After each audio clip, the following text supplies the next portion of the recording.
Hey there folks, the number one Loidis fan from the Infinite Jukebox, here with another album review, and today I wanted to talk about the new Loidis record, One Day. One Day, as in one day, American house ambient producer, composer, performer, Brian Leeds will be capable of performing under a single pseudonym, but in classic electronic musician fashion, the man has multiple, whether you know him as Royal Crown of Sweden, as Pendant, or most notably as Huerco S. No matter what, the guy is an essential name to bring up when talking about underground, or as it's commonly referred to, quote-unquote, outsider house music. Generally speaking, he can be agreed upon as one of the most truly notable performers within that very niche category, and it's honestly not hard to see why. Some of the genre-defining classics that have been put out over the past 20 or so years have come from none other than the man behind Loidis, Brian Leeds. Whether you personally prefer his more house-oriented material, like his 2013 record Colonial Patterns, which he put out under the aforementioned Huerco S name, or some of his more ambient-focused material, like the also Huerco S release 2016, for those of you who have never, and also those who have, among various other releases that he put under the name Pendant, such as the sort of cult classic Make Me Know You Sweet, I feel like it's not that hard to appreciate what the man has contributed to electronic music at large, easily becoming one of the most beloved and consistent electronic composers of the 2010s. However, the 2020s up to this point haven't really seen him getting a ton of fanfare with new releases, not because of a lack of effort or anything like that, but just because it seems like people's focuses have shifted to other electronic artists of the past few years. And that's a shame because the guy is hugely capable of putting out some absolutely phenomenal records like this one, his first proper full-length studio album under his new pseudonym Loidis, One Day. Also, he chose the name Loidis because the city of Leeds derives its name from the forest of Loidis, and his last name is Leeds because his name is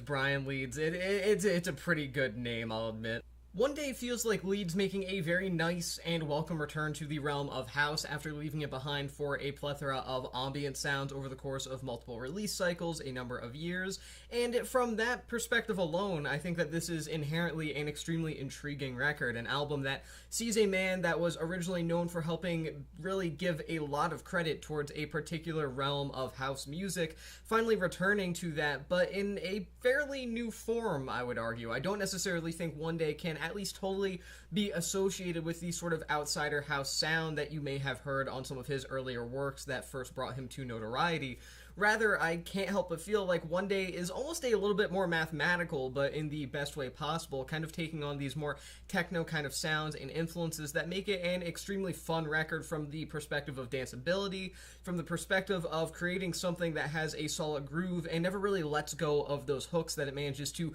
sink into the listener just by being composed in an extremely solid way. It feels like an album that is never really stopping in terms of managing to create something that can draw the listener in via some really excellent rhythms, via some, again, really outstanding grooves. Yet at the same time, it never goes too over the top with those sounds, never going into the realm of full-on house that you might expect from just the term house relating to genres. Rather, this feels like an even more subtle take on the overall kind of house sound that Leeds has always been known for, and that's kind of saying something. Everything here feels so nuanced, so extremely well detailed, and I find it very impressive from a production standpoint that there is so much to find in this record upon several re-listens that you just don't catch the first time around. In fact, I would argue this is the definition of an album that warrants a number of listens before you really give yourself the time to form a solid, well-formed opinion on it. This is a record that has a lot lying beneath its surface. It seems like such a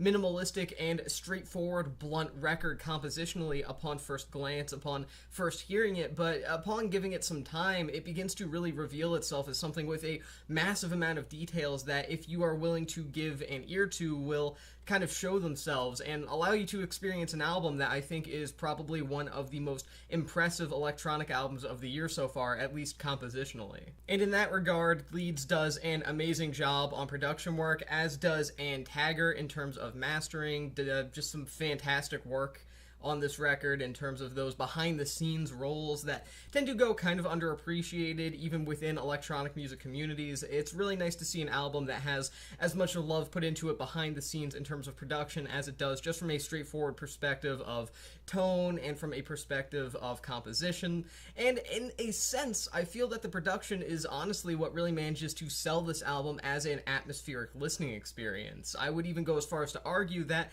a lot of the darker and moodier atmospheres that you especially got on Leeds' more ambient works across his other projects is very much present here, and in that sense, this is sort of a combination of the variety of sounds that he has worked with over the course of a lengthy and fairly storied career at this point. An album that manages to feel like the Outsider House days of old, yet at the same time incorporating the darker ambient influences that have really defined some of his more recent, especially post-2015-16 releases, that it makes it feel like entirely his and his alone. It doesn't really feel like a record that could be totally replicated by any other artist. It's the culmination of the variety of sounds and influences that Brian Leeds, and Brian Leeds specifically, has been working with for a number of years at this point. And in that way, I think that this is a really phenomenal record in terms of showcasing his abilities in a variety of different fields of electronic, while at the same time not really dedicating itself to one or the other, and rather choosing to become something that is entirely unique in the context of his overall discography. And I mean, hey, that atmospheric work really does pay off too. This album has such a very nocturnal vibe to it, but not just a sort of nighttime stroll kind of thing. It feels like a neon sign at night during a rainstorm, and I personally find that to be a very beautiful aesthetic, sonically speaking, and I think it ultimately makes for something that I personally find extremely engaging. Some people will certainly be a little bit disinterested in the fairly constant tone that you get from this record, especially considering it is well over an hour in length, and some people just find themselves maybe just a little too disinterested in that kind of sound for a full-length studio album of that caliber. But for myself, I personally really enjoy that kind of sound, especially over a pretty lengthy runtime like that, and generally speaking, I think it's a really pleasant and at times moody yet exciting listening experience. Orally, I think that by and large, it manages to achieve everything that his past records have done at the same time. Not that I'm necessarily saying that this is Brian Leeds' best record overall, but I definitely do think it is arguably the most representative of what it would sound like if you combined a variety of his past records all into one to form something entirely new sonically. I also really love the overall vibe of this record in terms of the connectivity from track to track. Again, I will understand a lot of people's criticism that maybe every song here sounds remarkably similar to the last and that follows it, and in turn a lot of people may be turned off by that, but me personally, I really do find a lot of interest to be found in the overall connectivity between tracks, the way that songs will manage to properly bleed into the next while also maintaining their own respective individualistic identities as songs on an album. And it's nice to see songs like All of Them and Why Do manage to bleed into each other to ultimately make for a record that can be experienced cherry-picking individual songs, but at the same time feels like it in and of itself is just one long song separated into an 8-part section, rather than managing to come across as a variety of electronic tracks slapped into one single record. And I personally really do enjoy the overall connectivity. I enjoy the overall fluidity of this album, and in a way, I would almost argue that this record, again, like I said, is a record that is meant to be listened to from front to back. I do think that you could actively choose to listen to individual songs from this, but I mean, why would you want to? I'd also argue this record kind of has a perfect runtime for what it is. I mean, sure, there are a lot of people out there that are going to be, again, like I said, disinterested in a record that is fairly monotonous in terms of tone and style over the course of nearly an hour and 10 minutes. But at the same time, I personally feel as though this is a record that needs that amount of time to really shine stylistically. That hour and almost 10, it's about an hour and 6 if I'm not mistaken,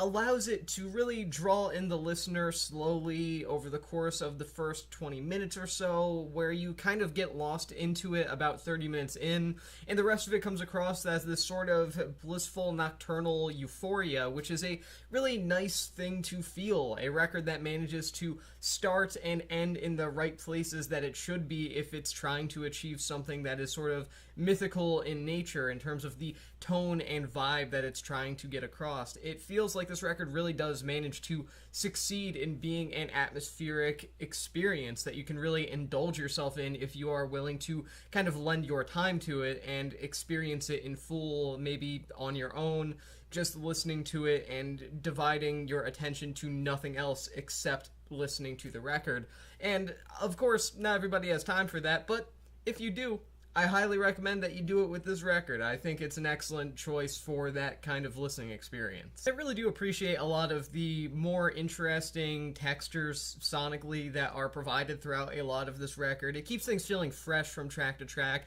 especially since, as I've stated multiple times in this review so far, there is a pretty monotonous sound overall intentionally throughout this record. So hearing a lot of squelches or warbles from various different directions, from various different tones of synths and various different electronic sounds of indeterminable origin, it's nice. It manages to provide some variety in a way that I feel is almost essential in creating an album that manages to consistently reinvent itself over